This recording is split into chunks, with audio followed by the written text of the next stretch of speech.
a Soya Connect. Começa agora o painel na sala 5, onde teremos algumas discussões aí umas apresentações bastante importantes que envolvem a segurança alimentar e a produção de alimentos no mundo, aí, a atual situação da mesma, né? E eu gostaria de aqui apresentar e aproveitar a oportunidade de cumprimentar a todos em nome do presidente do CONFEA, Joel Krieger, e agradecer a presença de vocês. Estão presentes aqui conosco os seguintes palestrantes que vão nos informar sobre os processos que eles estão envolvidos dentro da atividade que eles estão executando hoje na parte profissional deles. Temos hoje o Ailton dos Santos Machado, que possui curso superior em gestão pública e MBA em agronegócios, é produtor rural também, foi presidente da Associação dos Produtores da Ceasa do Rio Grande do Sul, de 2000 a 2010, e é integrante do Conselho de Administração do Ceasa do Rio Grande do Sul, também de 2000 a 2010. É diretor-presidente do Ceasa, de 2010 a 2011, e também diretor técnico operacional do Ceasa do Rio Grande do Sul, de 2015 a 2018. Diretor-presidente da Ceasa do Rio Grande do Sul, de 2019 até o momento, e diretor regional sul da Abracem, para o biênio de 2021 a 2023. Seja bem-vindo, Ailton, e passarei a palavra mais tarde para vocês, e vou apresentar também o Rafael Zavala em seguida aqui, que está conosco, né? E ele é mexicano, zootecnista, formado pela Universidade Autônoma Metropolitana do México, possui mestrado em Agricultura Sustentável na Universidade de Londres, Inglaterra, e é PhD em Políticas para Desenvolvimento Rural pela Universidade de East Anglia, Inglaterra. Até 2012 foi consultor para a FAO e o ICA. Esteve 3 anos no Congresso Legislativo no Centro de Pesquisas para o Desenvolvimento Rural e Segurança Alimentar. Nomeado em 2012 representante da FAO na Colômbia. Seu trabalho concentrou-se na implementação de estratégias para a efetiva consolidação da paz e estabilização de áreas rurais. Sob sua gestão, foram fechados mais de 60 convênios de cooperação. E em 2016 recebeu o BR-100, prêmio da FAO a nível mundial. Desde dezembro de 2018 é o representante da FAO no Brasil, Rafael Zavala. Seja bem-vindo. Algum momento aí mais para frente nós vamos passar a palestra para você também continuar a apresentação, e sinta-se cumprimentado. Nosso também palestrante que estará hoje conosco é Walter Belic, professor titular aposentado da Unicamp e diretor-geral de adjunto do Instituto Fome Zero. Foi coordenador do Núcleo de Estudos e Pesquisa de Alimentação, do NEPA, da Unicamp, por 5 anos. Foi também coordenador da Iniciativa América Latina e Caribe Sem Fome. E desde 2013 é membro do High Level Panel of Experts do Comitê das Nações Unidas para a Segurança Alimentar Mundial. Atua como voluntário e é conselheiro do Banco de Alimentos da Associação Prato Cheio e do Save Food Brasil. Okay? Seja muito bem-vindo, sinta-se cumprimentado, Walter. Em seguida será dada a palavra para vocês aí, para cumprimentar o pessoal, tá? Sérgio Dizen, graduado, nosso próximo palestrante também, é graduado em Engenharia Agronômica pela Universidade de São Paulo, a USP, Brasil, mestrado em Ciências, Economia Aplicada também pela USP, doutorado em Ciência Aplicada e Economia Aplicada pela USP também, e possui graduação em Engenharia Agronômica pela Universidade de São Paulo em 1991. Ele também assumiu a assessoria especial do Gabinete do MAPA em maio de 2020, assumiu a diretoria de Políticas Agrícolas e Informações da CONAB. Antes disso, também, em 94 a 2018, foi coordenador do Grupo de Economia e Gestão de Proteína Animal do CPEA, onde desenvolveu e consolidou indicadores de preço da Exalc/B3, que é usado na Bolsa de Valores, bem como atuou como pesquisador e consultor do Banco Mundial e da FAO, né? E atuou também como pesquisador associado no International Food Policy Research Institute, de Washington, D.C., no período de janeiro a maio de 2002. Membro de organizações internacionais como IFCN, International Farm Comparison Network, e a Angie Benchmark. Então, ele, entre janeiro de 2019 também e janeiro de 2020, foi diretor-presidente da Fundação de Estudos Agrários Luiz de Queiroz, a nossa tão conhecida Exalc, ok? Sejam todos bem-vindos, sintam-se cumprimentados. Aí eu vou deixar a palavra para o Ailton, pelo menos se apresentar aí para o pessoal, dar um oi para o pessoal, o Rafael em seguida, Walter em seguida, Sérgio, para daí então entrarmos na apresentação do Walter, ok? Obrigado. Então tá, boa tarde a cada um dos participantes, ao mediador e o pessoal todo da técnica, né, principalmente o Rafael e a Mariana, que estão comandando aí, e desejo a todos nós aí um bom debate, uma boa apresentação, tá bem? Obrigado. Por favor, o senhor Rafael pode se apresentar a nós? Boa tarde a todas y todos. Estoy muy contento de estar con este panel de gran categoría. Walter Belli, que es un maestro da FAO en las cuestiones de fome, y también Sergio es un gran consultor muy conocido en todos los procesos de distribución. Es una grande honra estar con ustedes y un saludo a todos los de Ingeniería y Agronomía de SOEA Connect. Walter, com a palavra.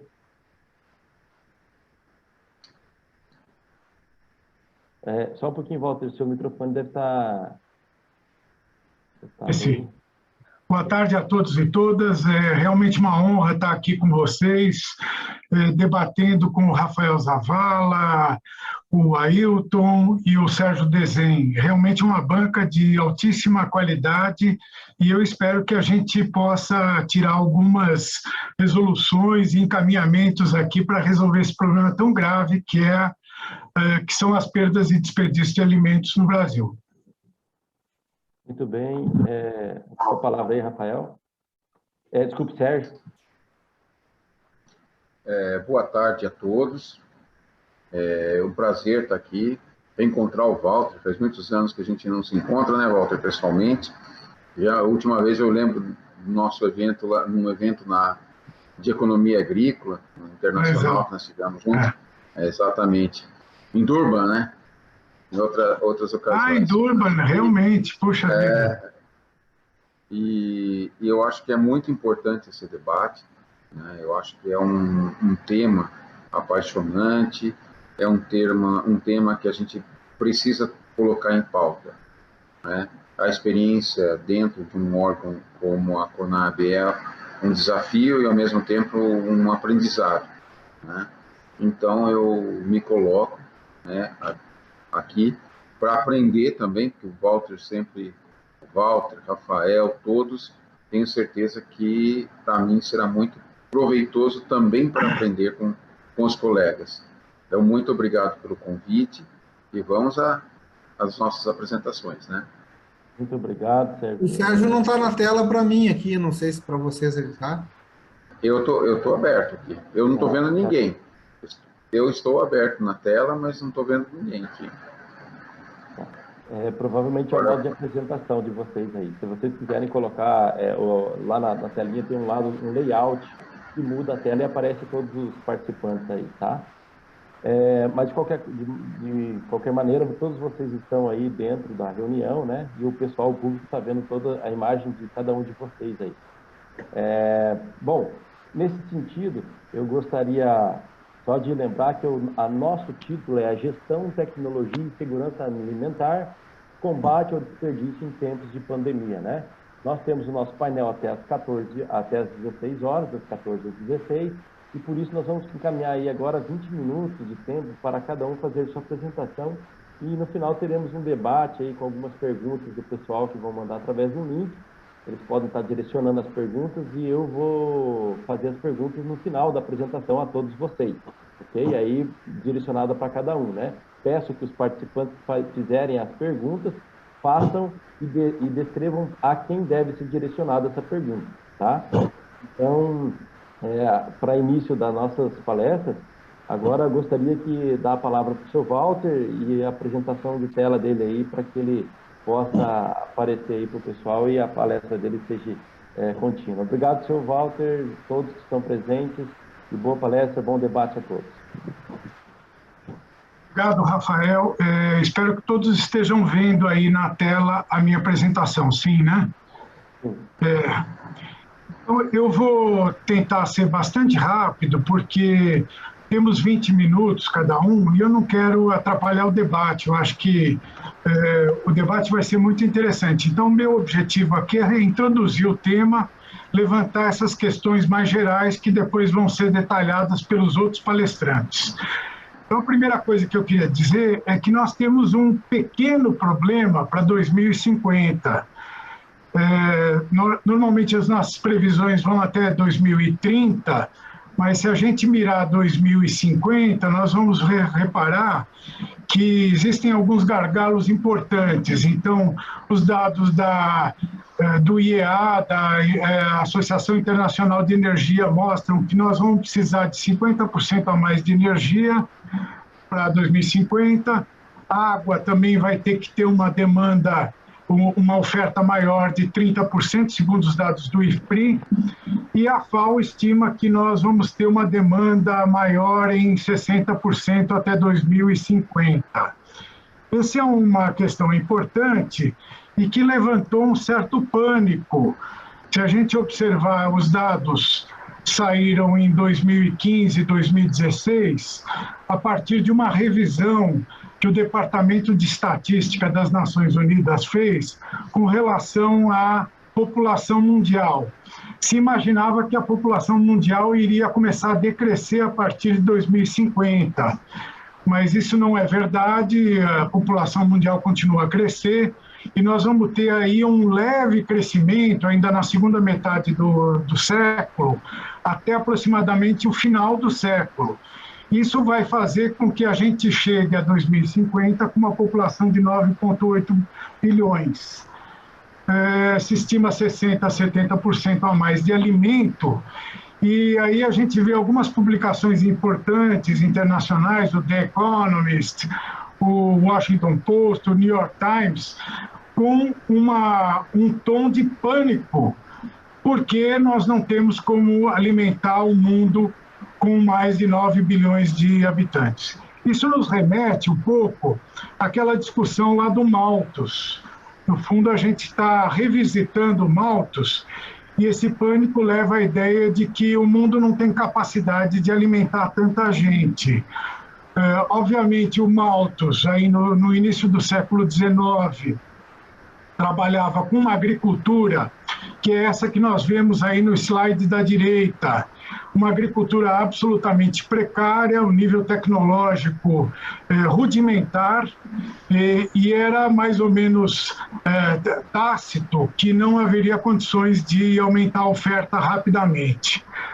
O tema volta agora no século XXI, muito embora a gente tenha tido algumas revoluções tecnológicas na agricultura, mas dado que o crescimento da produtividade das principais culturas está ficando abaixo do crescimento, da taxa de crescimento da população, surge um novo pânico de que nós não teríamos capacidade de alimentar o mundo. Nesse contexto é que a gente coloca a questão da redução das perdas e desperdício como uma questão importante, seja porque, pelos cálculos atuais, o que nós produzimos já é possível ser aproveitado para alimentar toda a humanidade, embora a gente tenha aí quase 800 milhões de pessoas em situação de insegurança alimentar, não é por falta de comida, não é por falta de oferta de alimentos, é um problema maior de acesso. Então, muito embora a gente tenha essa realidade, existem outros elementos que a gente tem que trabalhar para poder atender essa demanda em 2050.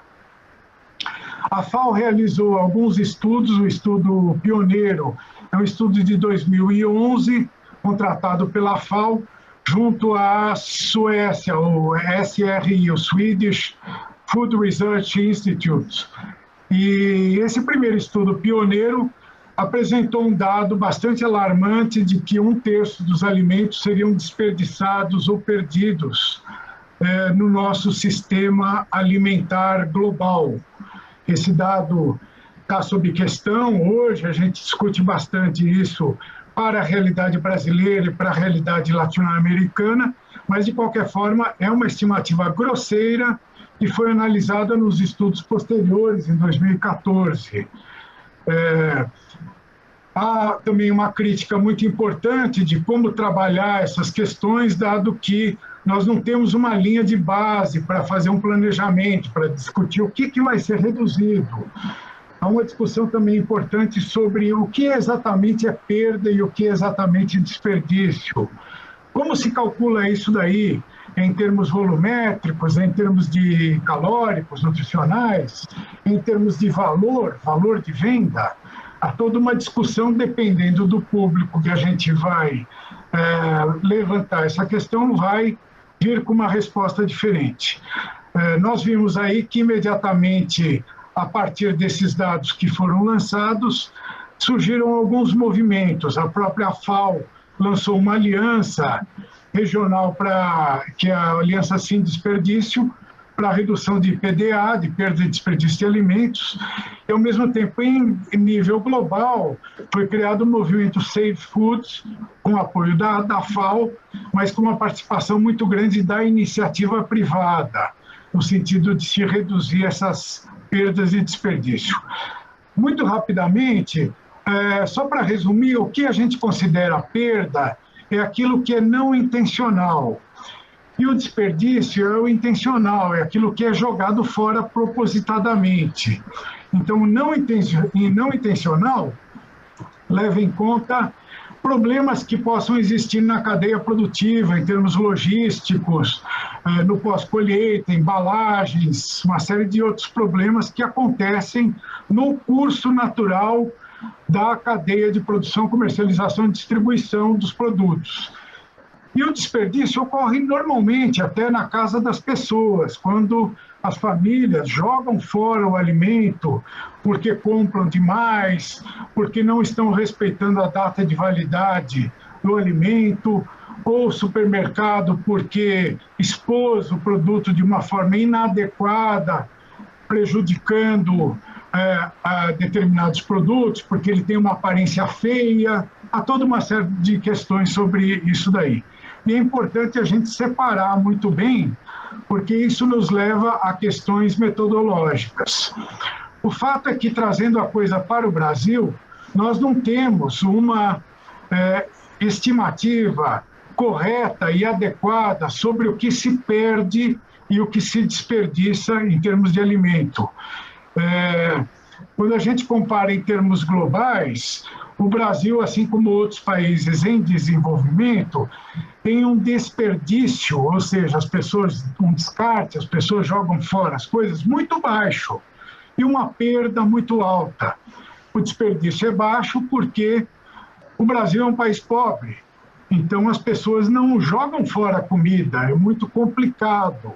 E mesmo aqueles que jogam fora acabam sendo reaproveitados via banco de alimentos, via outras organizações. Ao passo que nós temos sérios problemas na cadeia de produção, logística, distribuição, que levam a essas questões. Então, analisar o caso do Brasil é um grande desafio. Normalmente se usa estimativas e se extrapola essas estimativas. Então, por exemplo, é muito comum a gente pegar mamão, que há uma perda muito grande, talvez seja o produto, a fruta que se perde mais ao longo da cadeia, porque não tem conservação em câmara fria, porque o transporte é feito à temperatura ambiente, a grandes distâncias, etc., a perda do mamão chega a 50%. Então, muita gente extrapola isso dizendo, olha, as perdas nas frutas no Brasil estão em torno de 50%. Não é verdade, a gente precisa trabalhar muito bem essas questões. É preciso também analisar as questões de parte comestível, não parte comestível, porque a gente vê, mesmo agora, numa situação de crise, as pessoas apelando para comprar ossos de carne bovina para se utilizar como proteína, um aporte proteico. Isso daí normalmente é considerado parte não comestível e é jogada fora e não entra nas contas das perdas que a gente tem. Então, essa discussão também leva a um debate muito importante, né? Em função disso, o mundo assumiu alguns compromissos. Esses compromissos vêm lá de trás, de 2012, na Rio+20. Nós tivemos a Conferência do Meio Ambiente em 2002, né? E depois tivemos, 92, desculpem, e tivemos 20 anos depois a Conferência do Rio+20, que levantou pela primeira vez essa ideia de temos que reduzir perdas e desperdício. Esse tema voltou mais para frente em 2011 com os relatórios da FAO, foi lançado em nível global das Nações Unidas o Zero Hunger Challenge. Mais tarde entrou na COP de Paris, na Conferência do Clima de Paris, 2015, e finalmente na ODS, no Objetivo de Desenvolvimento Sustentável 2030, e 2015 há um objetivo específico para a redução de perdas e desperdício, que é o 12.3. O que diz o 12.3? Diz que nós devemos reduzir pela metade as perdas e desperdício de alimentos em um país até 2030. A FAO estima que se a gente conseguir reduzir em 50% as perdas e desperdício até 2030, o aumento na oferta de alimentos não teria que ser tão grande. Nós poderíamos reduzir em 25% esta oferta de alimentos, o que iria pressionar menos o meio ambiente, o que iria deixar uma pegada hídrica menor, uma pegada de carbono menor, seria favorável a vários aspectos, além de outros aspectos sociais, né? Essa ideia foi abraçada pelas companhias privadas. Então, o Global Compact, que é o acordo das principais companhias privadas do mundo, reúne 9.678 companhias, estabeleceu entre os seus princípios a ideia de que temos que reduzir perdas e desperdício. E várias companhias dessas assinaram o compromisso Zero Hunger Champions. E, aliás, são champions, nesse caso, em termos globais. E a boa parte das companhias que vocês veem aí listadas estão presentes no Brasil. E aí eu já começo a chamar atenção para alguns aspectos que são o fato de que essas companhias têm compromissos internacionais, mas no Brasil não atendem esses compromissos. Então, um Carrefour, uma Sodexo, uma PepsiCo não fazem controle de perdas e desperdícios no Brasil como deveriam. E isso também passou a ser utilizado nas certificações internacionais. Então, aí temos aí várias certificações que passaram a incorporar uma medição de redução de perdas e desperdício, né?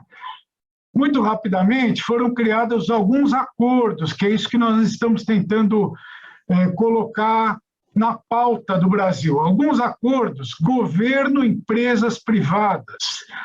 Na Grã-Bretanha, por exemplo, foi criado o acordo RAP, que já vem desde 2002, que estabelece metas para redução no sistema supermercadista e que depois foi se ampliando para a indústria de alimentos e chegou até o campo.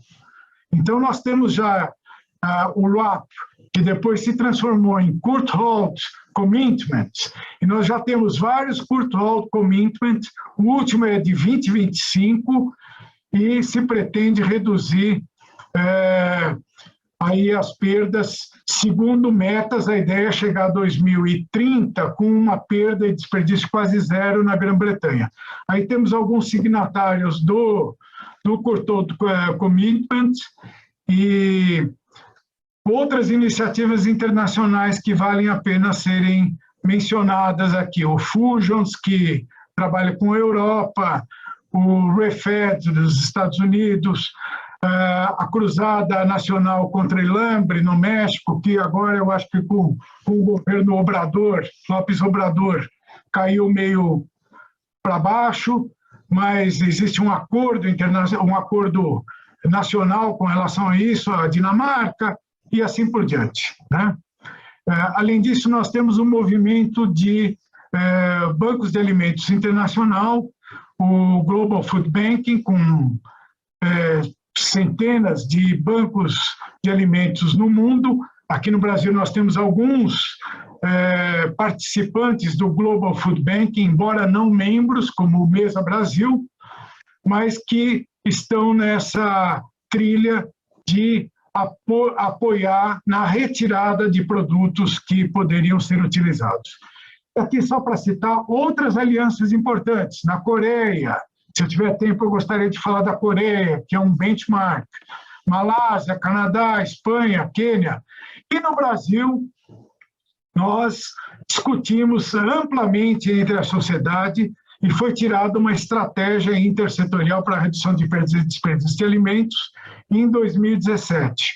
O Brasil é um dos países da América Latina que tem uma estratégia intersetorial para a redução de perdas e desperdício. São 7 países que têm essa estratégia e outros 6 países estão discutindo em nível legislativo. Portanto, já há muita coisa sendo trabalhada. Essa é a estratégia intersetorial para a redução de perdas e desperdício, que foi feita amplamente, com uma discussão ampla na sociedade. O ministro do Desenvolvimento Social era o Dr. Osmar Terra, que hoje pertence ao governo Bolsonaro. Ele foi o avalista deste acordo e que mais tarde emitiu uma resolução no Diário Oficial em 2018, estabelecendo essa estratégia como estratégia oficial. Participaram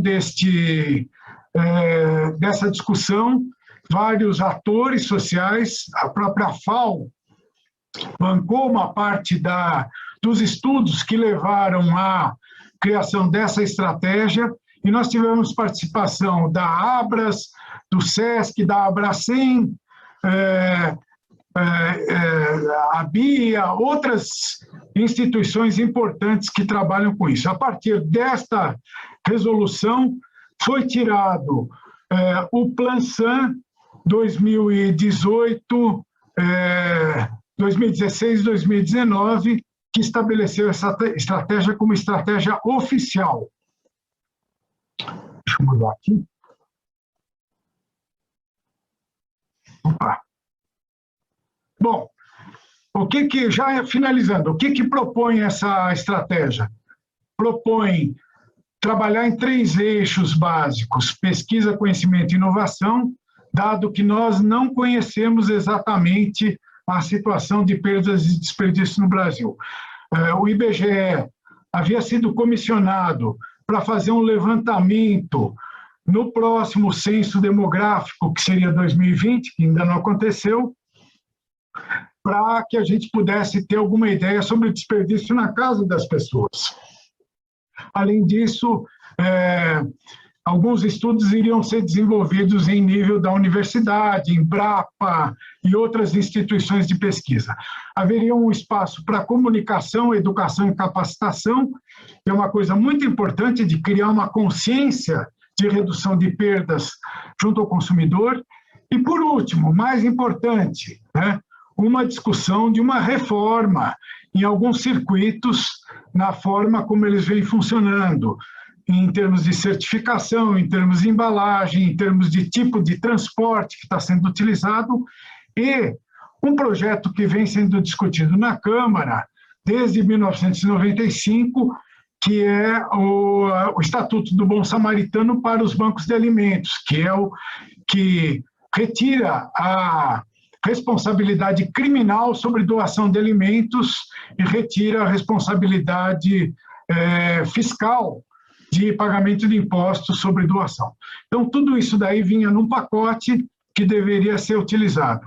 Aqui tem também o boletim legislativo, onde foi discutido os encaminhamentos em termos da Câmara e do Senado para isso, né? Eu vou pular isso aqui que não vai dar tempo, né? E a gente, então, estaria caminhando para esta situação, onde se espera que, num primeiro momento, a gente estabeleça prevenção em relação à perda e desperdício de alimentos. Prevenção quer dizer melhores técnicas no campo, melhores técnicas de comercialização, padronização de produtos, padronização de caixaria, de embalagem, uma série de coisas. O que não for possível prevenir e que está sendo perdido, desperdiçado, seria recuperado através de doações de bancos de alimentos. Os bancos de alimentos cresceram muito no Brasil em função mesmo da crise, mas não há uma legislação que ampare esse trabalho de uma forma mais sólida. Há um risco muito grande nesse tipo de trabalho, mas seria o principal elemento aí da recuperação dos alimentos.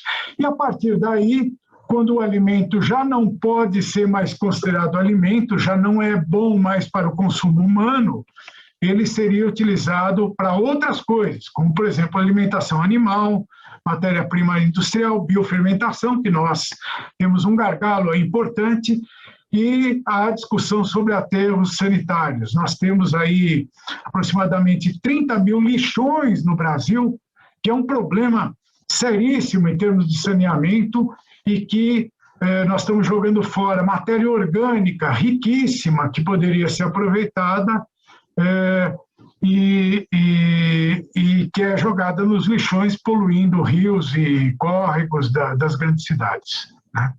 Então, para concluir, uma vez que meu tempo já está bem em cima, eu queria dizer e provocar os outros colegas da mesa, no sentido de que nós precisamos, sim, ter dados comparativos e compartilhados.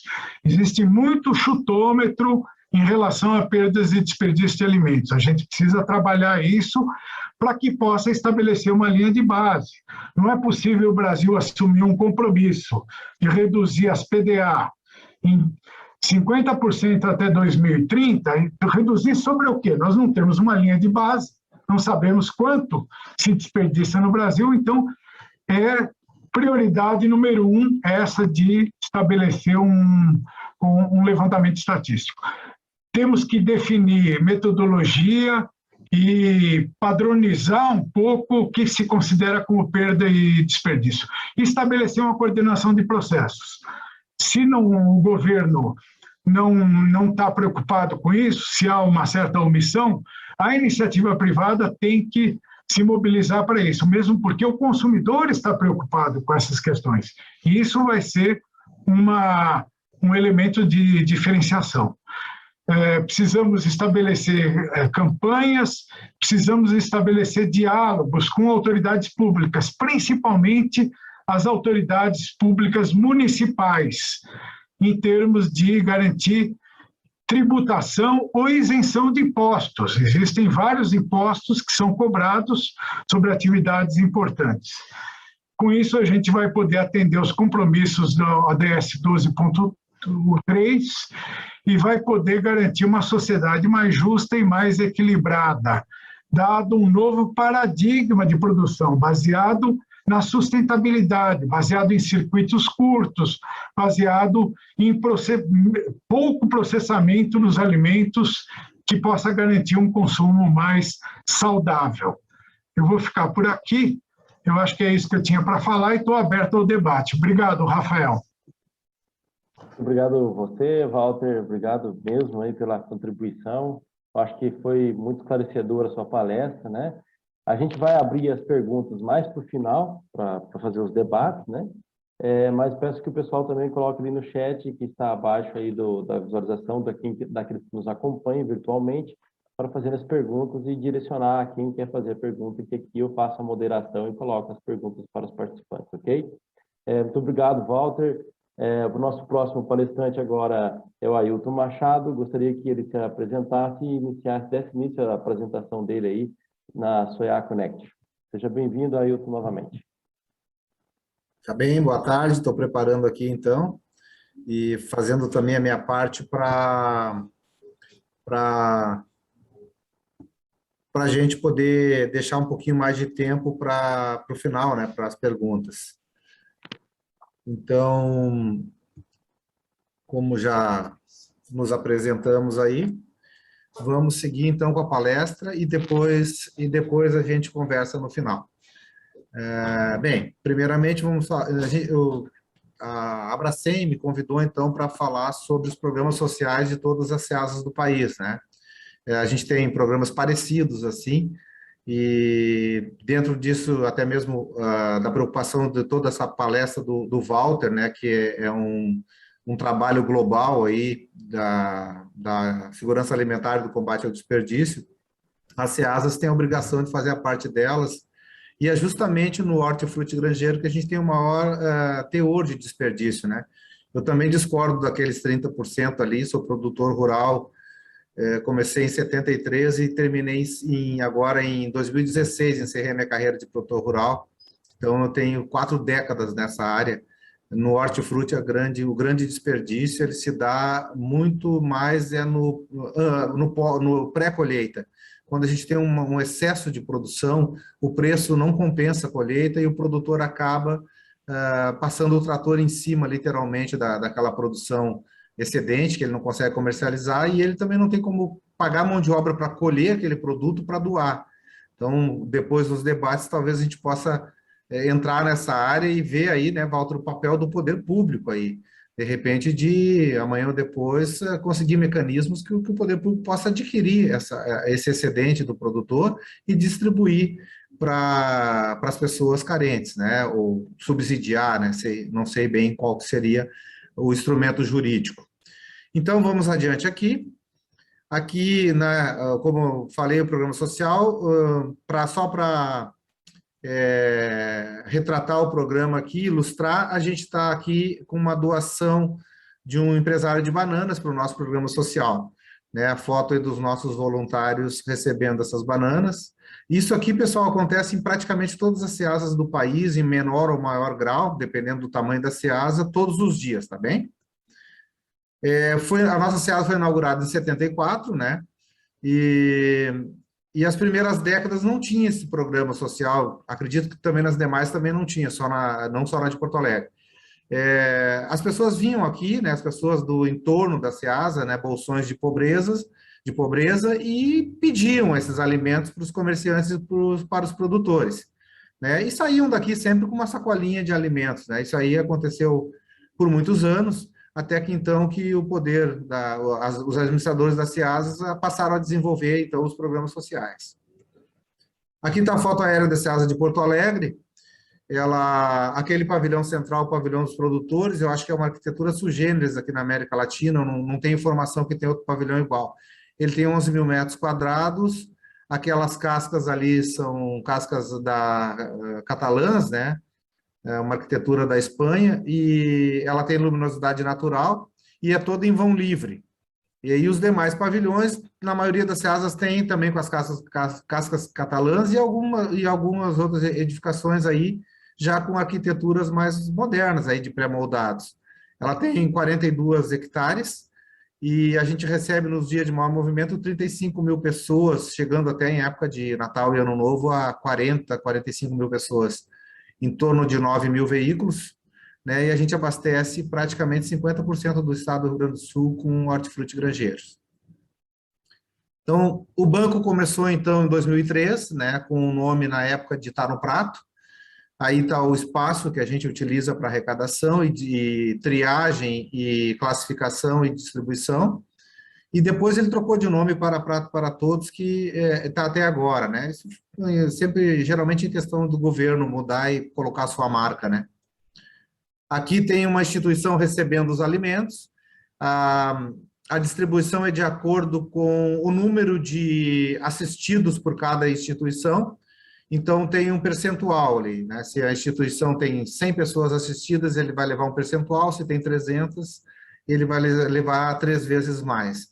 A gente tem uma coordenação muito rigorosa nesse quesito e também a gente investiga as instituições, a gente faz visita em loco, a gente examina toda a documentação para ver se não tem aí, muitas vezes, gente querendo ludibriar uma questão social e tirar proveito próprio e vender esses produtos, tá certo? Bom, aqui o que a gente tem aqui? Essas pessoas aí estão sendo assistidas em casa, né? Com a pandemia, nós tínhamos também uma entrega de cestas básicas aqui de hortigranjeiro, de hortifruti, nos portões da Ceasa, num dos portões da Ceasa. Só que quando entrou a pandemia, a gente sabia que essas pessoas eram idosas e muitas com várias comorbidades e até com problemas físicos de locomoção.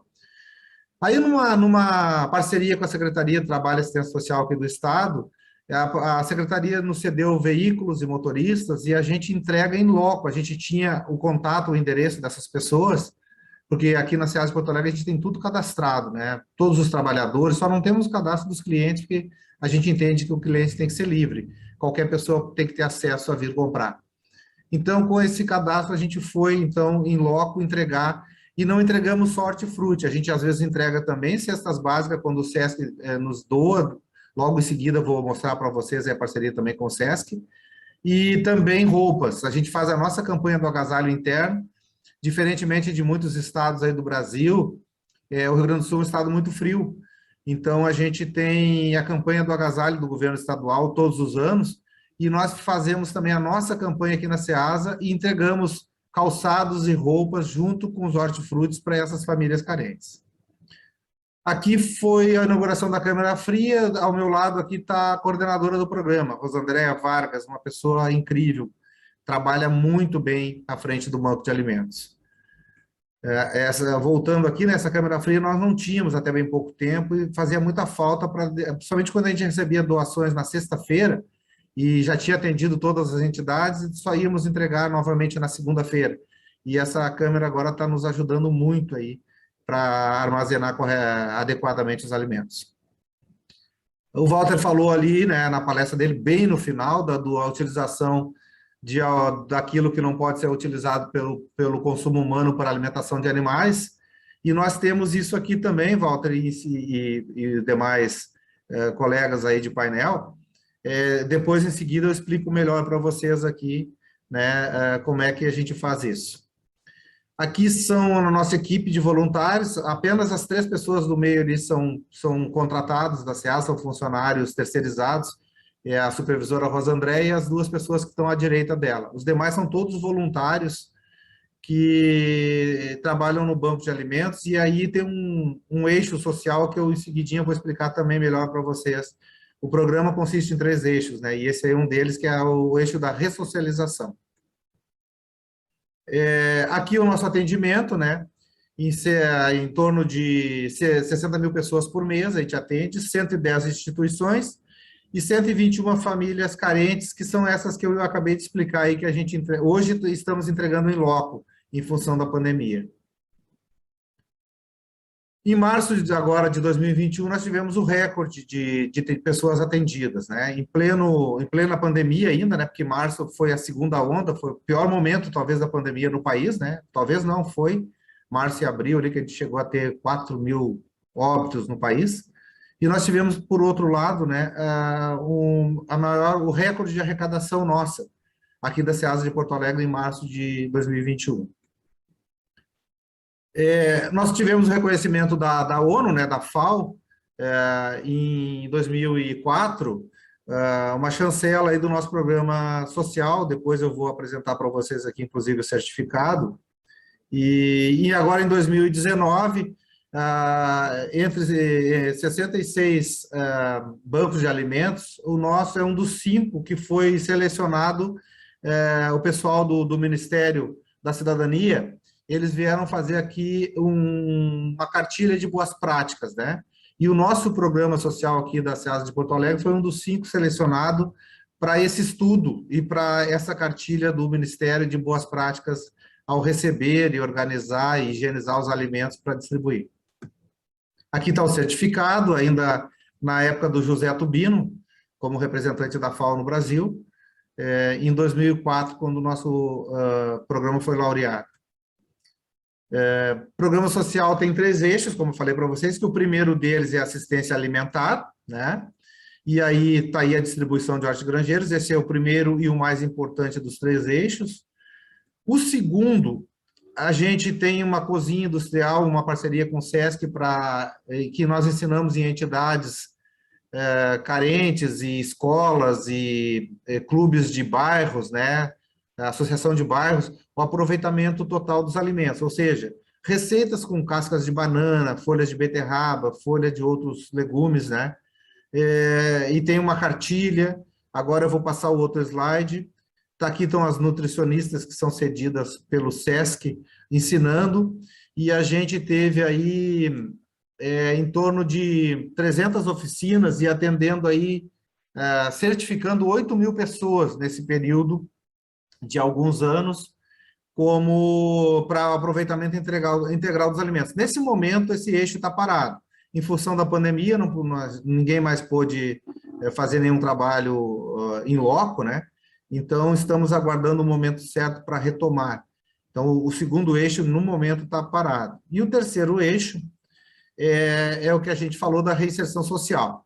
Então, a gente recebe a mão de obra nossa, ela é voluntária, e esses voluntários vêm aí de fazendas terapêuticas no combate ao consumo de drogas e do alcoolismo, e essas pessoas recebem, esses jovens que vocês viram na foto, recebem café da manhã, almoço, café da tarde e um kit de hortigranjeiro no final do dia, para fazer o trabalho de coleta desses alimentos que depois vão para o programa para ser selecionados, higienizados e distribuídos.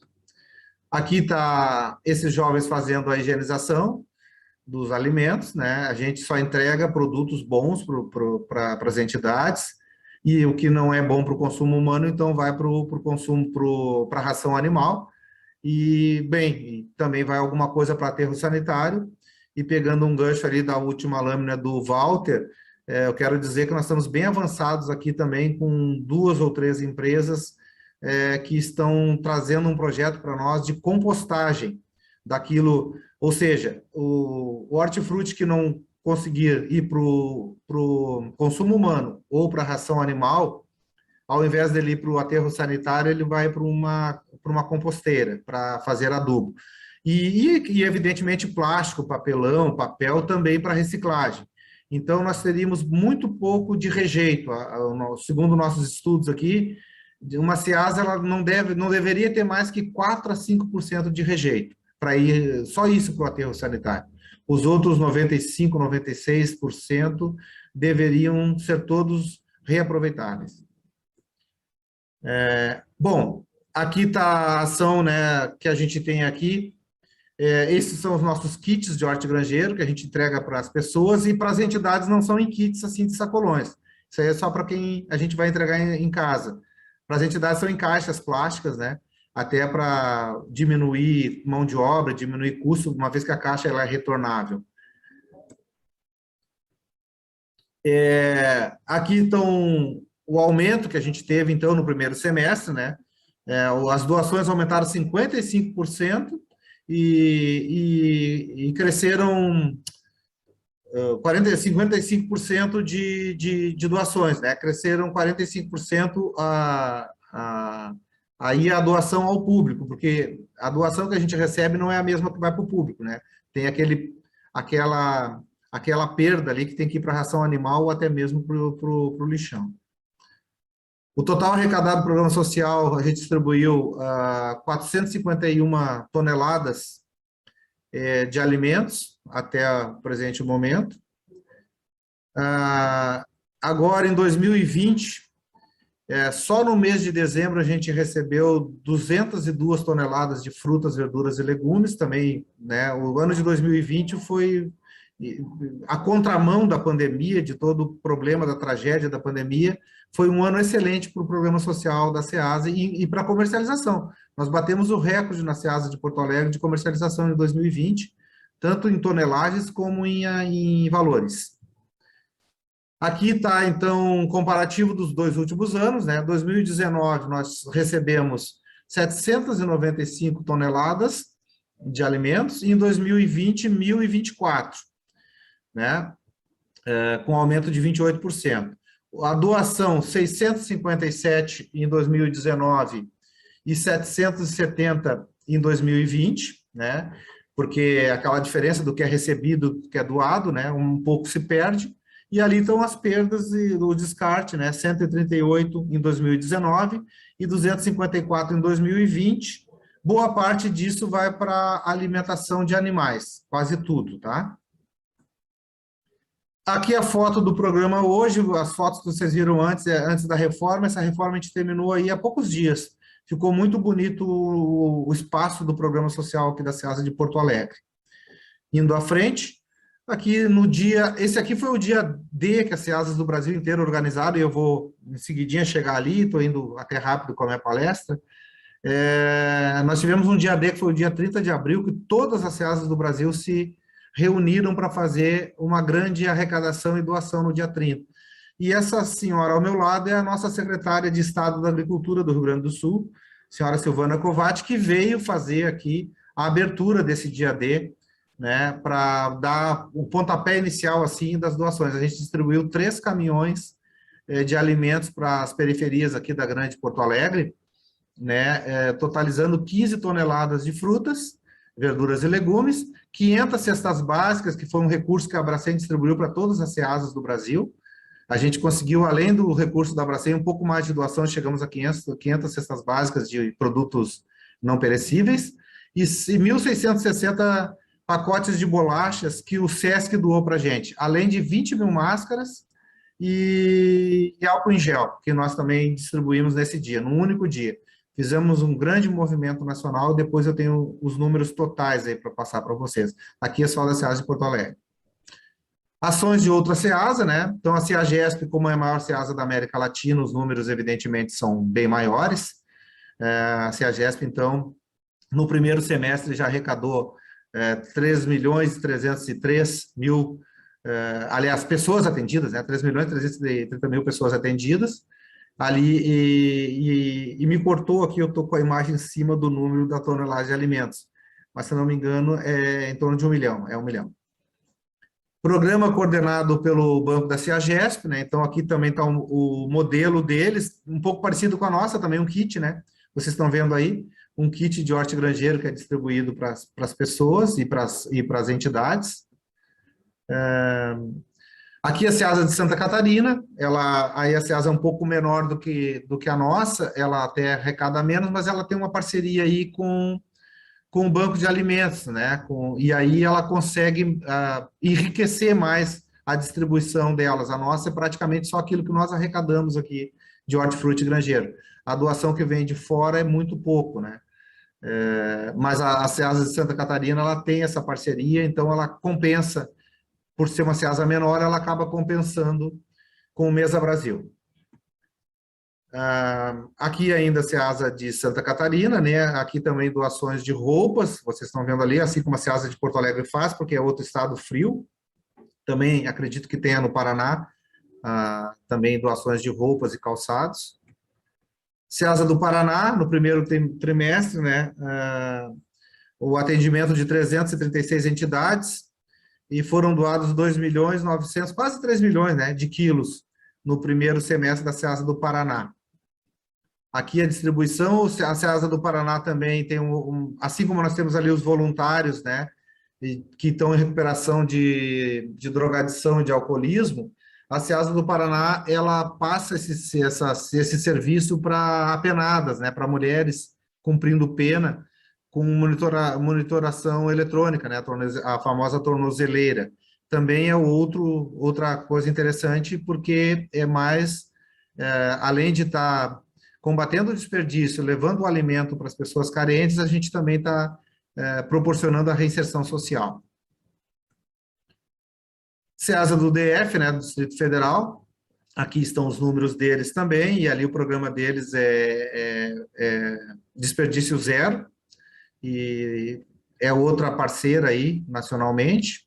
Aqui está o projeto Ceasa Amiga, que é o que eu falei para vocês, que foi o famoso Dia D, né, organizado pela Abracem. Eu sou diretor aqui da região sul, e a gente conseguiu mobilizar todas as Ceasas do país no dia 30 de abril agora de 2021.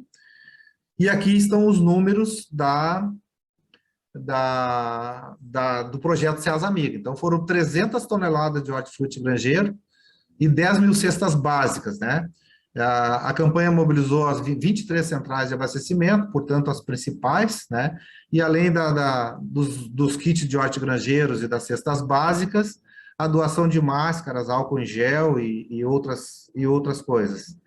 Então, talvez a gente futuramente repita esse movimento nacional aí, porque foi bastante interessante e nos deu uma satisfação como seres humanos e responsabilidade também como gestores públicos, é muito importante. Foi um grande dia para todos nós, ceazeiros do país.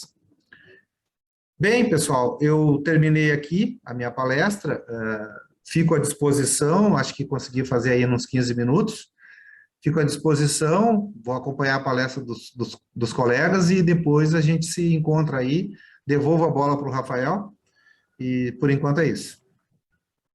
Oi, Ailton, muito obrigado pela sua participação aí, muito interessante os programas desenvolvidos pela Ceasa, parabenizo você aí na frente da Ceasa de estar organizando isso e se preocupando com a parte social, ambiental e econômica também, né? Então, seguindo a nossa programação aqui, o próximo palestrante nosso é o Sérgio. Eu gostaria de ver se o Sérgio nos escuta aí, se ele está nos vendo aí, se está tudo certo. E se ele consegue colocar a apresentação do programa dele, Sérgio. Se puder arrumar um pouco a câmera aí do Sérgio para que ele possa... Eu vou arrumar, sim. Eu que tirei ela do lugar aqui. Isso, por culpa minha. Deixa eu só passar para outra tela aqui do lado para que eu possa carregar. Bom... Obrigado, Sérgio. Fique à vontade. Aí são 20 minutos para a apresentação. Vamos iniciar aí. Está desabilitado. Eu preciso que me permitam que eu compartilhe a tela, tá? Ah, tá. Então, peço para o pessoal da técnica aí... Eu acho que o seu Ailton pode parar a transmissão da tela. Isso, eu estou fazendo aqui só um minutinho. Tá. Aguardar aí um pouquinho, né? Sim. Aí agora acho que já com alguns cliques aí já consegue. Essa tela que a gente vê agora ainda é do Ailton, né? Mas Sim. pessoal. Estou saindo aqui só um minutinho. Hein, Sérgio, se você clicar aí no Share Screen, você consegue compartilhar ou não? Não, aqui tem o compartilhar a tela, ele não permite. Não permite, né? Agora sim. Está liberado aí. Obrigado. Desculpa o mau jeito. Não, que é isso. Imagina. Aníbal, eu também apanho o tempo todo com isso aqui. Não é você não é mérito seu. Vocês estão vendo a minha tela aí? Estamos sim. Vamos contar o tempo aí, então. Pode ficar à vontade, Sérgio, para a apresentação, tá? Bom, em primeiro lugar, muito obrigado pelo convite. É um prazer estar aqui. Nossa, sem dúvida nenhuma uma oportunidade enorme. Eu estou desde maio de 2020 aqui na Diretoria de Política Agrícola e Informações da CONAB.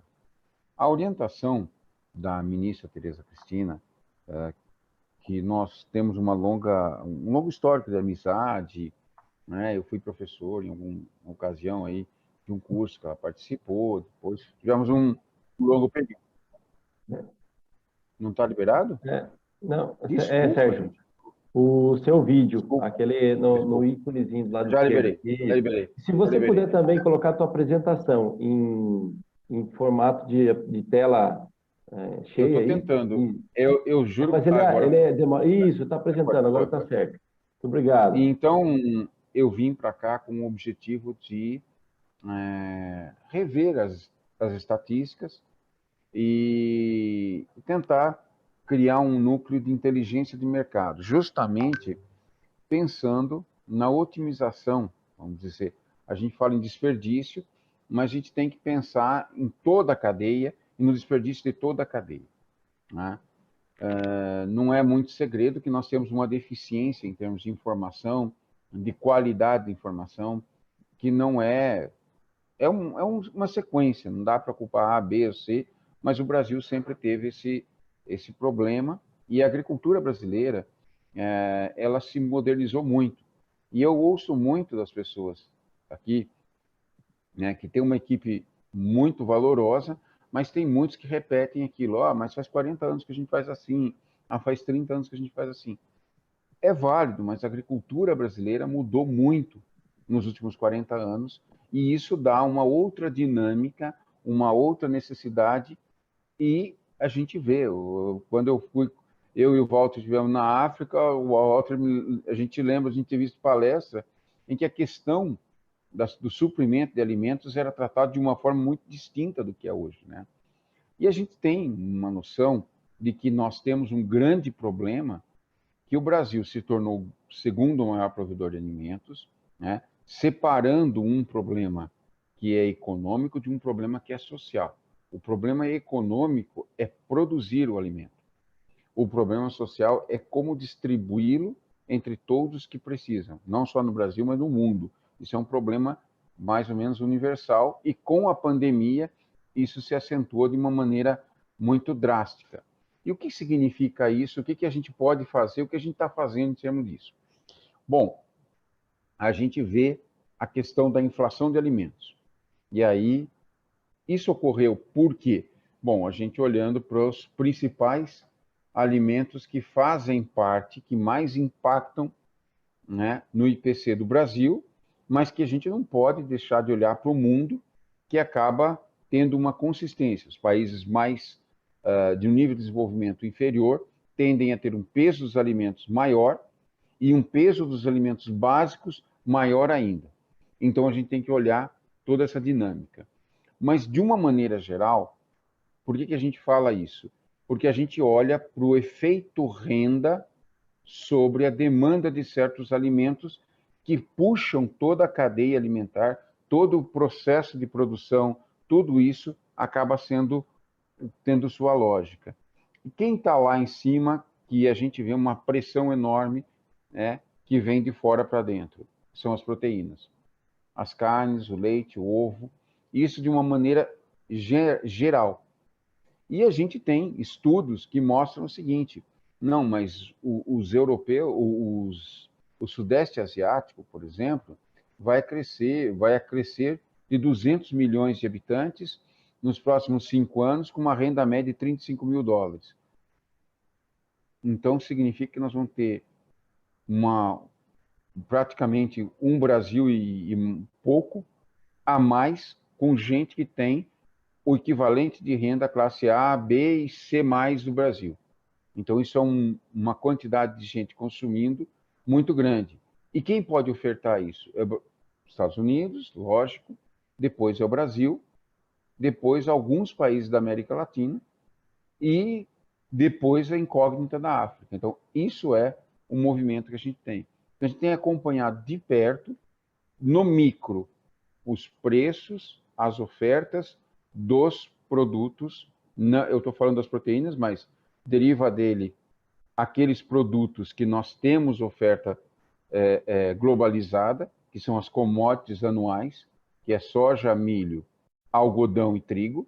Nós temos aqueles produtos de produção anual que dependem basicamente da produção nacional, porque são produtos que no mercado internacional não são similares exatos, que é o caso do arroz, do feijão e da mandioca, que é mais difícil ainda, né?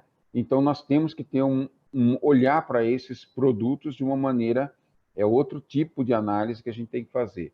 Depois vem o grupo das grandes commodities exportadoras, que são para culturas perenes, que eu tenho um crescimento mais modular, que é o café, a laranja, a cana, a maçã, a uva, que hoje compõem esse grupo aqui dentro, pensando em estruturar a geração de informação e como que eu vou estudar essa informação. Para projetar, o nosso maior desafio é saber o que temos e saber antever os movimentos que vêm pela frente. Fazer uma leitura correta do momento atual e criar cenários de futuro. Esse é um desafio enorme para nós. Outra família extremamente importante é a família dos hortifrutícolas, que são movimentos bruscos, movimentos extremamente voláteis, né? E de intensidade muitas vezes grande, Mas só que nós temos que entender que isso não é homogêneo para todos os produtos, nem para o país todo, porque o país é continental e a distribuição disso é muito grande. E o quinto bloco é o bloco das proteínas, que deriva de todos, de uma inter-relação com os outros. Os produtos da sociobiodiversidade também são importantes, estão agrupados hoje junto com os produtos hortifrutícolas. Então, essa é a cara que a gente está dando em termos de organização para a gente poder gerar informações e gerar estudos que antecipem os movimentos futuros. E as perdas, elas você tem que estudar a perda do insumo chegando na propriedade e do produto gerado ou para o mercado direto, que é o caso dos hortifrutis, ou o produto que vai para a agroindústria, então você tem perdas. Então você tem que entender esse canal, esse conjunto todo, que o impacto é grande. Lógico, nós pegamos um período bastante complexo. A gente pegou uma época de pandemia, onde lá no início nós tivemos perdas enormes, principalmente hortifrutícolas, porque os canais de comercialização, naquele primeiro momento, tá? Não é depois, eu concordo com você, que senão... E você está falando de uma central muito mais específica. Quando a gente olha para o Brasil todo, a gente teve problemas, sim, a gente teve... Como que a gente dividiu para tratar isso daí? A gente tratou, não só pensando em hortifruti, mas do geral, de manter o fluxo de alimentos. Teve a primeira semana de crise, onde a gente vendeu, num final de semana, o equivalente a 8 semanas de leite, ou 4 semanas de ovos. As pessoas começaram a estocar. E como manter esse fluxo foi o primeiro desafio, e que teve um grupo que só tratou de manter isso. O segundo é nós não termos quebra no processo produtivo. O que está no campo precisa ser colhido, o que vai ser plantado precisa ser plantado, porque o ciclo na agricultura brasileira hoje é extremamente curto. Os prazos são pequenos.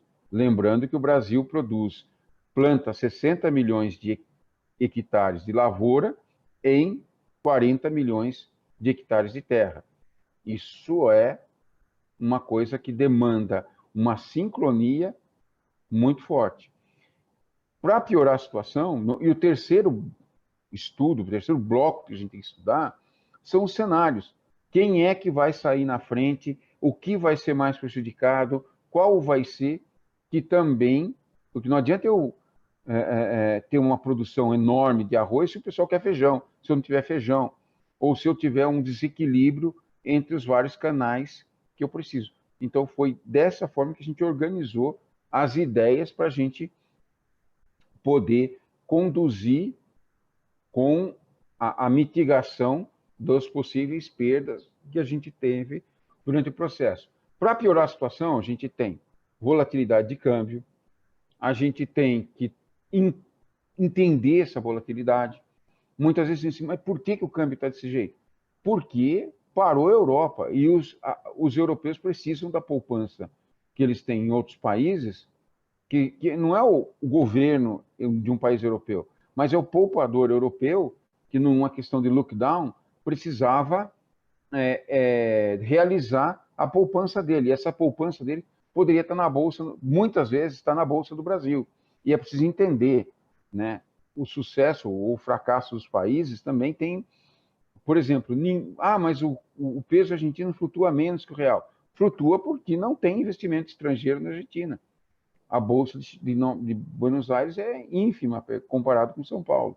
Então você tem o fluxo de capitais que mexe com o câmbio. Mexeu com o câmbio, mexe com questões de oferta de insumos, custos de produção, e mexe com o valor do produto.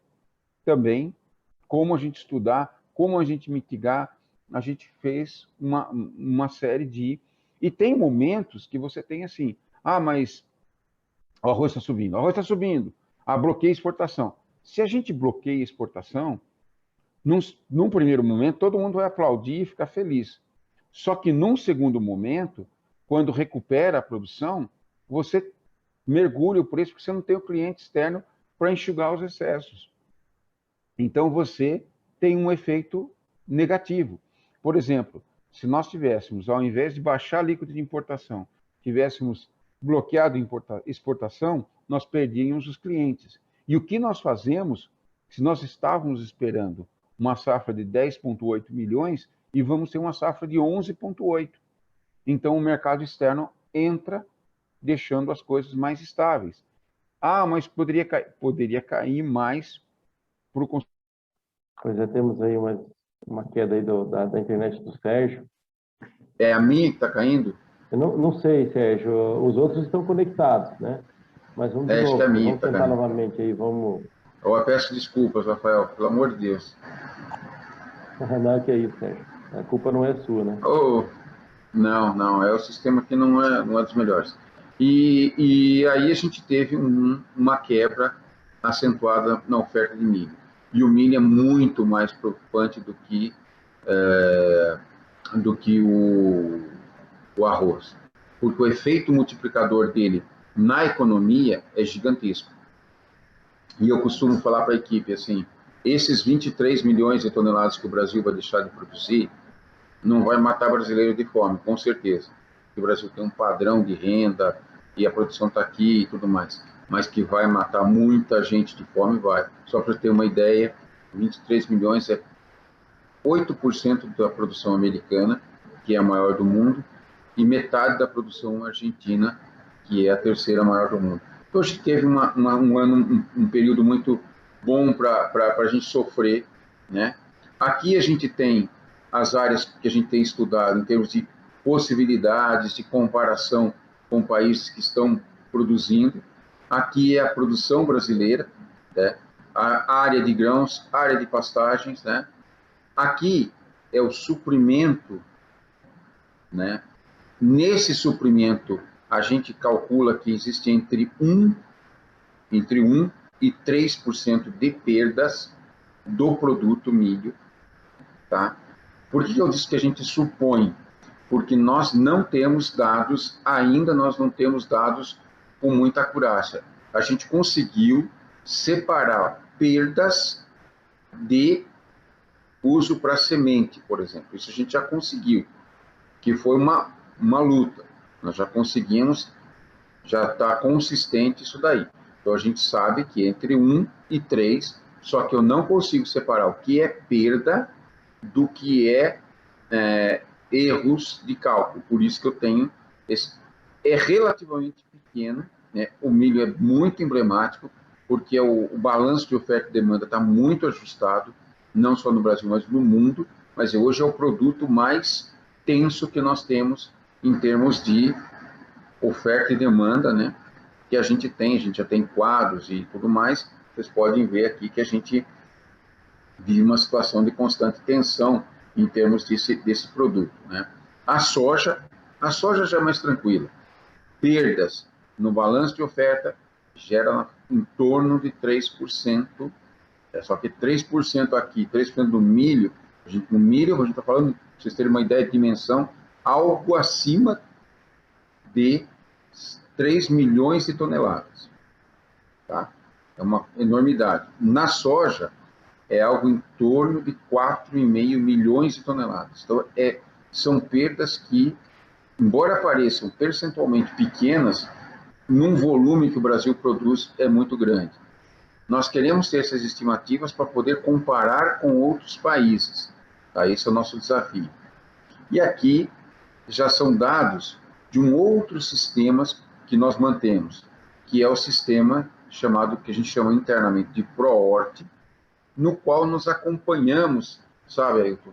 E vocês agradeço muito ao trabalho da SEASA do Rio Grande do Sul, que nos passa religiosamente, né? A gente está fazendo um trabalho de evoluir para o norte e nordeste, porque as centrais de abastecimento naquela região são muito mais impactantes do que em outras regiões do país, né? Por causa da abrangência que elas têm, e elas estavam forte sistema. Mas aqui vocês têm exatamente a sazonalidade de oferta de hortaliças no Brasil, em cada um dos estados que nós acompanhamos. Como é que é feito isso? Todos os dias as centrais nos passam preço, quantidade e origem dos produtos. Isso é um baita banco de dados, viu, Walter? Está à sua disposição, professor Walter, para você explorar e abusar dele, tá? A gente usa direto, esses dados são o nosso dia a dia também. E eu estou tentando mandar uns alunos para você aí. A gente vai mandar uns alunos para vocês para fazer mestrado, doutorado com você. A gente vai conversar uma outra hora sobre isso. Já tem gente aí, já tem com o Rodrigo Lana, tem uma pessoa lá, né? Ele está distribuindo em vários centros. Aqui a gente tem as principais frutas comercializadas, tá? No ano 2020, para vocês terem uma ideia. Aqui, a quantidade de banana, eu peguei alguns produtos, e banana é muito emblemático, né? Banana está sofrendo, nesse mês aqui, está uma queda de oferta violenta por conta da geada. Ela não faz o efeito logo em seguida, ela demanda quase um mês para a gente sentir isso. A gente está aprendendo, mas são exemplos do banco de dados que existem, que a gente pode disponibilizar. Aqui é a matriz de origem e destino dos produtos da Ceases. Vejam, olha que maravilha para a gente poder estudar, né? E um estudo que a gente até encaminhou para a FAO, é de tentar mensurar nas centrais qual é o volume que entra e o volume que sai de produtos, né? E aí o desafio nosso é criar um sistema igual vocês criaram no Sul, em todas as centrais, vamos dizer, criar filhotes dessa magnífica ideia em todas as centrais do Brasil. Aqui é um outro exemplo, é a gente rastreando a cenoura, onde ela é produzida e para onde ela vai.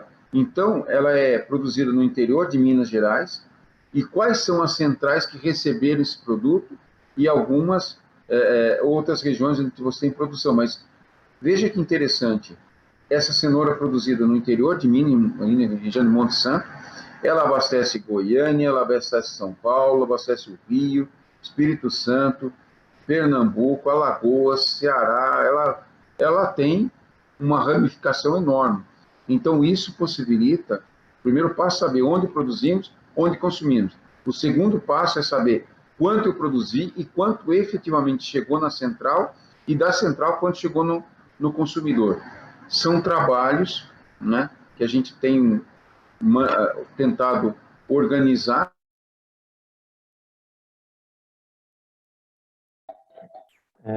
Temos um problema com a conexão do Sérgio aí. Voltou de novo, calma aí. Eu acho que vou ter... Sérgio, só hoje o tempo seu acabou agora com 30 segundos, tá bom? Com os stops ou sem stops? Com os stops, eu já estopei ele. Mas pode terminar a palestra aí, se puder. Eu vou terminar só um pouquinho. E o que por exemplo, olhando para esses dados, uma coisa que nós poderíamos ter mitigado esse ano, que faça uma meia-culpa, nós estamos trabalhando muito próximo do Miguel Ivan do IMET, e nós poderíamos ter dado alerta. Nessa região, existe 90% de chance de ter...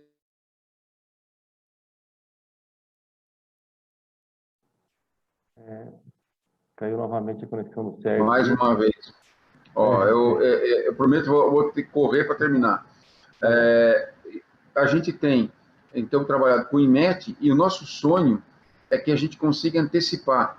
Se nós conseguíssemos antecipar em 2 dias, 1 dia, por exemplo, o cara que tem alface no campo, se pegar a geada, vai destruir. Se eu tenho tomate, ela vai destruir. Mas se nós conseguimos dar um alerta ao produtor que vai ter esse problema, ele pode antecipar a colheita e, com uma vez colhida, mitiga um pouco a perda. Então, isso é uma forma de perda de alimentos que a gente está tentando trabalhar junto com o IMET para a gente devolver para as centrais de abastecimento. Olha, a região lá de Monte Santo que está com cenoura, vai ter geada, vê o que dá para colher, colhe, tira da roça isso, porque senão vai perder. Esse é o nosso sonho. Não sei se... mas é uma coisa que dá para fazer. Existe a informação do IMET, os modelos matemáticos estão muito bons, inclusive com 3 meses já de antecedência, e existe a gente ter essa informação. Para a hortifruti, seria o melhor dos mundos. Isso já a gente está fazendo, tá? Aqui são outros polos aí dá para outros produtos, mas de uma maneira geral, nós estamos, isso para a gente é um pouco de inteligência de mercado. Eu poderia falar dos modelos de previsão de preços e câmbio que a gente tem feito, que dá uma antevisão daquilo que a gente vai ter, e isso também mitiga perdas, mas muitas vezes não é a perda como a gente está acostumado. Com um produto, a gente mitiga a perda, por exemplo, do produtor de ovo, do produtor de leite, que tem a informação daquilo que vai pressionar em termos de preço, e isso pressiona os outros elos da cadeia.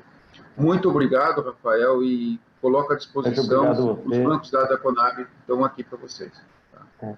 Ô, Sérgio, nós é que agradecemos aqui do Confea, agradecemos você aí pela participação na Soya Connect. Seus dados apresentados aí, dá para ver que são muito robustos, né? Claro que a gente gostaria de estender mais o tempo, mas a gente não pode, senão vai prejudicar também a apresentação do Rafael aí. Sérgio, caso você não esteja, porque preciso adiantar o seu tempo, sim. Eu faço a pergunta, depois me comprometo com o pessoal que estiver fazendo as perguntas para entrar em contato contigo para a resposta particular, tá bom? Tá, okay. Muito obrigado. Tá, eu gostaria de passar a palavra agora para o Rafael Zavala, representante da FAO aqui no Brasil, e dizer que o Rafael, aí você tem os seus 20 minutos ainda garantido aí, que agora são 15h35, tá bom? Obrigado, Rafael. Seja bem-vindo. Boa palestra para todos. Obrigado, Rafael. Un saludo a Walter, a Sergio y a Hilton. Siendo el último de los palestrantes, voy a enfocar en cosas que no se han dicho y también en acentuar acerca de cosas que ya se comentaron. Entonces, ¿se ve mi pantalla? Sí, ¿verdad? Estamos ouvindo a sua apresentação. Ok, bueno, o momento de hoy es muy importante este tema de perdas, desperdicios, el tema de sistemas agroalimentares, no solamente por la pandemia, mas porque en los próximos días será a cúpula mundial de sistemas alimentares, el World Food System Summit. Y en todo el mundo se tiene la certeza que debemos de mudar, debemos de transformar cómo producimos, cómo distribuimos y cómo consumimos nuestros alimentos, ¿sí? La situación mundial de incremento de fome, de obesidad y de pobreza es horrible. Tenemos que mudar, ¿sí? Ahora, tenemos que también recordar o qué es eso del sistema alimentar. ¿Qué acontece aquí? Ok. Este es un mapa conceptual de los sistemas alimentarios para dietas y nutrición. Tenemos todos los agentes, geralmente ingenieros agrónomos, ingenieros, solamente trabajamos aquí en lo que son las cadenas de abastecimiento alimentar, que no son cadenas, son redes, es muy importante. Y los mapas que mostró, o mapas de fluxos dos productos que mostró Sergio es muy interesante porque esas cadenas o redes acontecen en espacios gigantescos, ¿sí? Y estos sistemas alimentarios tienen influencias o drivers, que son los factores biofísicos, los factores tecnológicos de innovación y de infraestructura, los factores políticos, económicos, los factores socioculturales y también factores demográficos, ¿sí? Y além das cadeias está todo lo que son los ambientes alimentares, ¿sí? Y o que es el comportamento de los consumidores, as dietas que están... Obrigado, Rafael. Entonces, estábamos comentando de que los sistemas agroalimentares van muy além de un proceso de producción y consumo o producción de alimentos. A lo largo de esa cadena, están viendo mi mi presentación, ¿verdad? A lo largo de esa cadena acontecen también los espacios biofísicos, os fenómenos sociais, os mercados, o intercâmbio e também as fases da segurança alimentar. Como podem ver aqui debaixo, estão todos os ODS que estão envolvidos neste processo, e também as fases da segurança alimentar, que é a disponibilidade, o acesso, que é o grande desafio, e também a utilização. As perdas e desperdícios têm muito que ver com a disponibilidade, o acesso e, sobretudo, no caso dos desperdícios, a utilização. Temos que lembrar também que há uma quarta fase da segurança alimentar, que é a estabilidade. Em muitos casos, como o Brasil e muitos países da Latinoamérica, a fome é produto da inestabilidade. A fome existe de maneira estacional, em certos momentos. Isso acontece em países com economias fortalecidas, como o Brasil, como a maioria de Latinoamérica. ¿Sí? Então, sempre que pensemos em sistemas alimentares, temos que pensar em todo o que acontece, además de la parte agrícola y comercial.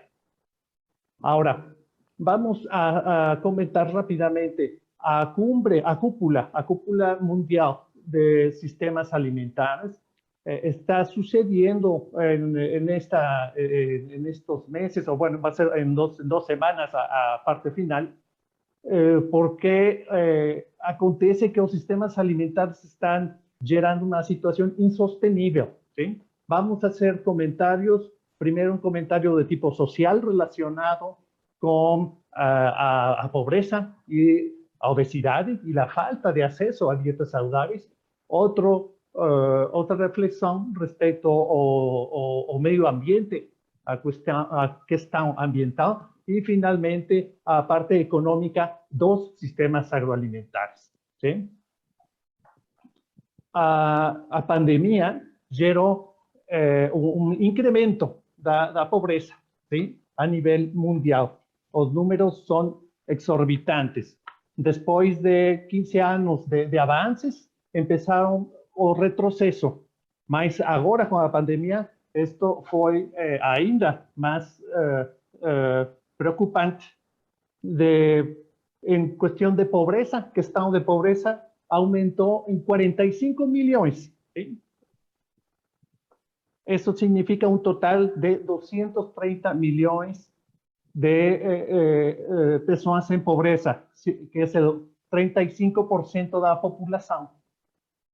Y pobreza extrema aumentó 28 millones. Eso significa que ahora es 96 millones y eso significa 15% de la población. Eso significa que a mitad de la población vive en condiciones de pobreza o de pobreza extrema. ¿Sí? Ao mesmo tempo, a pandemia acelerou a crise de sobrepeso e obesidade. A renda familiar caiu drasticamente e os preços dos alimentos subiram, especialmente os produtos frescos, como verduras, frutas ou peixes, e outros produtos do mar ou da aquicultura, que são mais sensíveis a interrupções nas cadeias de abastecimento e distribuição. Renda mais baixa, mas preços mais altos dos alimentos é uma equação cujo resultado foi que milhões tiveram que mudar para dietas mais baratas, de menor qualidade nutricional, com alto teor de gordura, calorias e açúcares adicionados. São 113 milhões de latino-americanos e caribenhos que não podem pagar o que para eles é o luxo de uma alimentação saudável. Estão condenados a comer mal e, portanto, a adoecer e a viver menos. Esta é uma situação que temos que mudar, por supuesto. A situação a situação ambiental. Acontece que a maior parte da água é utilizada não por o homem, não por as pessoas, mas por a agricultura. Isso é natural, mas a maior parte de água não está bem utilizada. Pelo menos a terceira parte de água utilizada na agricultura não está adequadamente utilizada. Além disso, as mudanças climáticas geram choque na produção agrícola. Uma preocupação mundial é o que acontece na Amazônia, no Congo e as florestas tropicais do Sudeste Asiático. Estão gerando-se processos de savanização, sim? Que se está trocando o bioma da floresta tropical à savana, e isso seria um choque terrível. Sim? Como vocês podem ver, el panel internacional das mudanças climáticas, aqui na parte de abaixo da lâmina, declarou que na Amazônia é um hot spot, ¿sí? Para mudanças abruptas. E isso acontece em nosso país. Temos que cambiar, temos que mudar. ¿Sí? Temos que mudar a pegada hídrica, a pegada de carbono dos alimentos e também como produzimos, que seja uma produção, sim, somos o celeiro do mundo, mas também estamos no coração da biodiversidade. Temos que ter uns sistemas de produção de alimentos muito mais robustecidos para fazê-los de melhor uma convivência entre a biodiversidade e a produtividade. Podemos sim, se pode sim ser o celeiro do mundo de maneira sustentável. Finalmente, por que focar nos sistemas agroalimentares desde a perspectiva econômica? Porque são, de longe, o maior sistema econômico do mundo. ¿Sí? Em termos de emprego, meios de subsistência e impacto. Mais de 1 bilhão de pessoas trabalham na produção, na colheita, serviços, processamento, distribuição, preparação de alimentos. ¿Sí? E outros 3 bilhões ganham sustento por meio desses processos. ¿Sí? Temos que também, da parte econômica, ter muito cuidado em o trabalho infantil, por supuesto, e trabalhos que são de economia informal, que têm que ser formalizados gradualmente. Esta slide foi apresentada mais ou menos por Walter. Eu quisiera agregar 2 comentários. Primeiro, que é o Target 12.3, é dentro do SDG, que é de consumo e produção responsáveis. ¿Sí?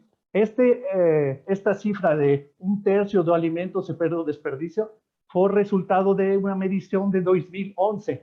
Agora fizeram outras medições, fortaleceram metodologias e o resultado não é tão grande, sim? Mas, sobretudo, é muito difícil de mensurar a parte das perdas, como bem comentava Ailton. Pero, na realidade, não é 1/3 dos alimentos, em vez de 33%, é cerca de 15, 14 mais. O desafio, precisamente, é informação, medir bem. E esse não é um desafio somente brasileiro, é um desafio latino-americano e caribenho. Na Europa tem melhores sistemas de medição e nosso desafio é melhorar os sistemas, as metodologias de informação para ter maior certeza e podamos saber quanto é o que se perde e quanto é o que se desperdicia. Estamos com toda a disposição para melhorar esses processos de medição aqui no Brasil e contem com a FAO para isso, porque além disso, temos que sacar a gran proveito da gran vantagem de Brasil, que é a fortaleza institucional. Solamente lembrar esses porcentagens de onde acontecem essas perdas e desperdícios, a maior parte nos extremos, na colheita, o 28%, e no consumo. ¿Sí? Já na parte do centro, na parte de transporte, manipulação, varejo, é mais reduzido, sobretudo no caso da manipulação. O desafio está na parte da transportação, na gráfica mostrada por Sérgio, onde uma cenoura já de Minas Gerais hasta Fortaleza, pues, es una situación que podríamos estudiar si puede ser sustituida para que las cenouras consumidas no estado de Ceará sean producidas de manera más cercana, ¿no? Con menor pegada de carbono siendo unas cenouras más sustentables, ¿sí? Quisiera destacar la necesidad de tener mejores metodologías de información y estamos seguros de que estamos avanzando. Eso es un punto muy positivo. No esquecer que este año comienza a década das Nações Unidas da Restauração dos Ecosistemas e o lema é prevenir, interromper e revertir a perda e a degradação dos ecossistemas, e os alimentos são parte dos ecossistemas. ¿Sí? Y ahí está precisamente o objetivo de desenvolvimiento sustentable o número 12 de consumo y producción responsáveis. O que acontece no Brasil? Además de lo que ya vimos en las excelentes presentaciones de Ailton, Sergio y Walter, temos que lembrar, por un lado, que es o gran productor, no solamente de café, suco de laranja, mas muy pocas veces comprendemos que todo ese milho, toda esa soya va a ser proteína. Aquí, además, além de producir carne bovina, primer lugar en aves, segundo en carne bovina, cuarto lugar en producción de suinos, ese segundo lugar que tiene granos de soya, ese tercer lugar de milho, perdón, va a convertirse en proteína para más de 20 países no mundo.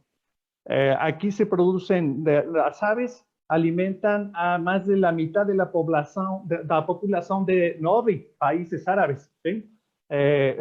Podemos decir lo mismo con los suinos, no con los árabes, no para países árabes, mas sí para otros países de Asia y África. Entonces, todo esto también significa o también implica desperdicios y pérdidas en ciertos procesos. Y a nivel local también son campeones en producción de leite, mandioca, feijão, batata, cebola, legumes, frutas, peixe. Todo eso también tiene pérdidas y desperdicios. Tenemos que saber mesurar de mejor manera.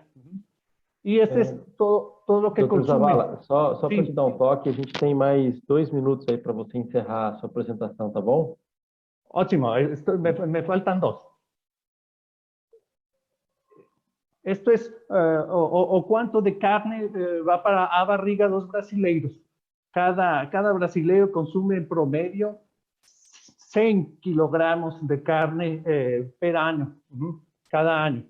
Y en estas proporciones, todos esos 100 kilogramos de carne por habitante no Brasil en el año, implican también desperdicios que tenemos que medir de mejor manera. Y nunca olvidar, nunca esquecer que o Brasil, a diferencia de otros países de Latinoamérica, tiene un proceso de consumo muy diferente, ¿sí?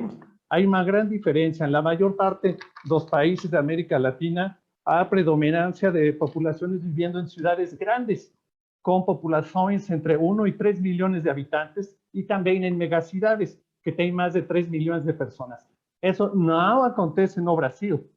Por aquí, 66% de las personas viven en ciudades pequeñas o medias. Son cerca de 2.000 ciudades con poblaciones entre 20.000 y 500.000 habitantes, y apenas 35 municipios con poblaciones entre 500.000 y 1 millón de habitantes. Cada una de esas ciudades tiene que tener su propio sistema alimentario, su propio sistema de abastecimiento que tomara puedan ser das zonas cercanas, ¿sí?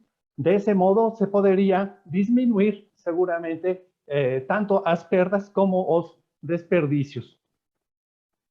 Finalmente, además das lições e das boas experiências que comentou Ailton no sul de Brasil, eu gostaria de destacar outras como esta, da sopa amiga da Ceasa Pernambuco, que gostei muitíssimo do potencial.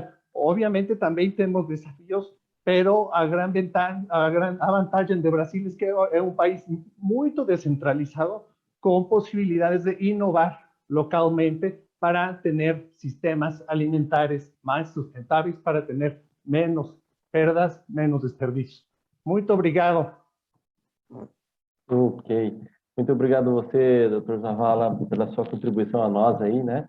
Eu vou entrar rapidinho aqui, né, para 3 perguntas. Eu nem sei se vou fazer as 3, mas eu vou fazer uma aqui para o Ailton, que já estava anotada, que é: qual o alimento que mais apresenta perda durante o processo de comercialização do Ceasa? Já foi, a pergunta que veio foi no sentido de que existe um alimento já monitorado que apresenta maior perda dentro da Ceasa do Rio Grande do Sul?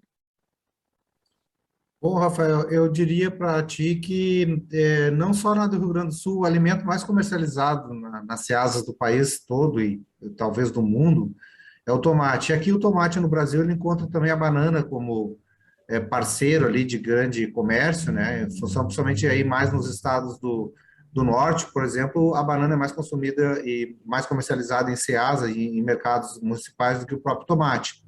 E ambas são muito perecíveis, né? A banana ela tem um trabalho aí com bastante acondicionamento, mas o tomate, ele é um dos grandes reis do desperdício também, em época de safra. Vocês devem ter acompanhado muitos vídeos aí nas redes sociais de, enfim, muitas caixas, os produtores jogando fora e fazendo vídeo, né? Dizendo, olha como o produtor não é valorizado no país, né? Todo aquele tipo de coisa. Isso também acontece muito com mamão, porque dá uma super safra de mamão, é uma fruta altamente perecível, e aí não dá conta de colher e comercializar. Entendi. Acontece com umas folhosas, alface, por exemplo, talvez a folhosa mais corriqueira, e quando dá uma super safra de alface, eu fui produtor de alface 40 anos, em dado momento aqui na Ceasa do Sul, por um bom tempo fui talvez o maior produtor, e cansamos de pegar uma colheita inteira de alface e ter que passar o trator em cima porque não tinha comércio para ela. Então, esses são os produtos, assim, talvez em ceasa, né? A batata também, numa super safra, se põe muita batata fora. Infelizmente, né? Aí que eu falei lá na minha palestra que os governos teriam que ter esse olhar para comprar essa produção por um preço que vai ser um preço bem barato, bem inferior àquilo que muitas vezes licitam, né? Às vezes, talvez chegando às vezes a 25% daqueles que eles licitam, e distribuir para as populações carentes, né? Se criar um fundo, alguma coisa nesse sentido. Estender o programa PA, né, Programa de Aquisição de Alimentos, que já existe, para uma função mais de aproveitamento, né, de desperdícios aí, né? E para promover a agricultura familiar também, né, Rafael? Exato, com certeza. Ailton, muito obrigado aí pela tua resposta. Vou passar uma para o Walter agora, que ele falou que em 2050 será um divisor da história da humanidade. Essa é uma das perguntas. No sentido que o planeta conseguirá arcar com o custo ambiental para produzir todo o alimento necessário. Aí eu já vou implementar a pergunta, porque já faz meio parte, né, para o Zavala entender também que ele entre nessa discussão. Que, de acordo com esse 2050, aí, são 690 milhões de pessoas hoje com fome crônica, né? Então, em 2050, esse dado vai se extrapolar exatamente nessa porcentagem, e esse custo ambiental da produção para o planeta, que ele vai sustentar, será que nós não corremos um grande risco alimentar ali? Vou começar aqui, só comentário rápido. De fato, eu acho que esse ouvinte tem toda a razão. A gente tem que repensar o sistema alimentar. Do jeito como ele está constituído, vai ser complicado se a gente continuar o business as usual, né? Trabalhando do mesmo jeito e desmatando e agredindo o meio ambiente, vai ser complicado.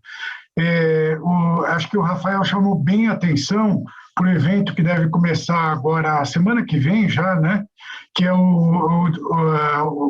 a grande cúpula dos sistemas alimentares, onde os países e atores sociais vão discutir uma nova geografia, vamos dizer, uma nova arquitetura desses sistemas alimentares. Evidentemente, não dá para continuar do jeito que está. O tema das PDA, da redução de perda e desperdício de alimentos, é fundamental, porque aí tem uma pincelada, não vai resolver o problema, mas é uma pincelada importante de uma grande quantidade de alimento que se produz, se distribui e que é em vão, porque está se gerando gases de efeito estufa, está se ocupando a terra, está se desmatando para nada. Então, é uma questão fundamental aí, não vai resolver, mas nós temos que pensar o sistema alimentar como um todo.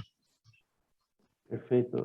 O Zavata, se você puder dar um comentário aí sobre esse assunto, o último. Sim, seguro.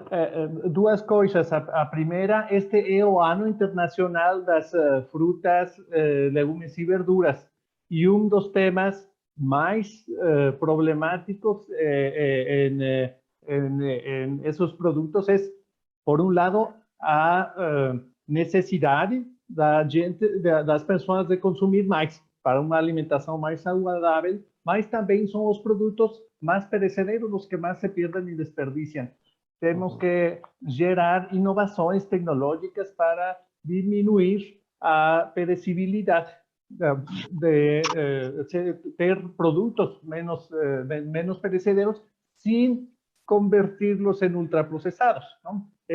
Continuar consumiendo, produciendo alimentos frescos. Y el otro punto que quisiera resaltar, destacar respecto a los gases de efecto estufa y sobre todo en un país tan pecuarista como Brasil, eu gosto muito de uma afirmação que fiz o diretor regional da FAO, Júlio Verdeguer, dentro da Codegalac, a Comissão de Desenvolvimento da Pecuária para a América Latina, que comentou respeito ao gado e a produção de gases de efeito estufa. Os carros poluem, mas ninguém se propõe a erradicá-los como meio de transporte. Em vez disso, são promovidas inovações para torná-los mais eficientes até que alcancem sistemas de mobilidade neutros em carbono. O mesmo deve ser buscado com a pecuária, trabalhar para torná-la uma atividade neutra em carbono com desmatamento zero. Exatamente, Zavala. Em consideração isso, a Embrapa já tem o selo de carne carbono zero, né? Que é referente a essa carne produzida com zero de carbono de emissão, né? Levando em conta aí a produção de carne no sistema ILPF, Integração Lavoura, Pecuária e Floresta, né? Gente, eu acho que nosso tempo acaba aqui. Eu gostaria de agradecer a todos, do fundo do coração aí. Muito obrigado pela disponibilidade de vocês, por esse conhecimento passado a nós. É claro que a gente tínhamos mais perguntas, mas a gente não pode por causa do tempo. Eu agradeço muito mesmo e que só Deus para recompensar vocês pelo bem que vocês fazem, distribuindo esse conhecimento gratuito aqui para todos, a todos terem acesso na internet, tá bom? Muito obrigado, fiquem com Deus e um abraço fraterno a todos. Obrigado, um abraço a Ailton, Rafael, Sérgio. Um abraço a todos e a todos os participantes e assistentes. Tchau, tchau. Obrigado.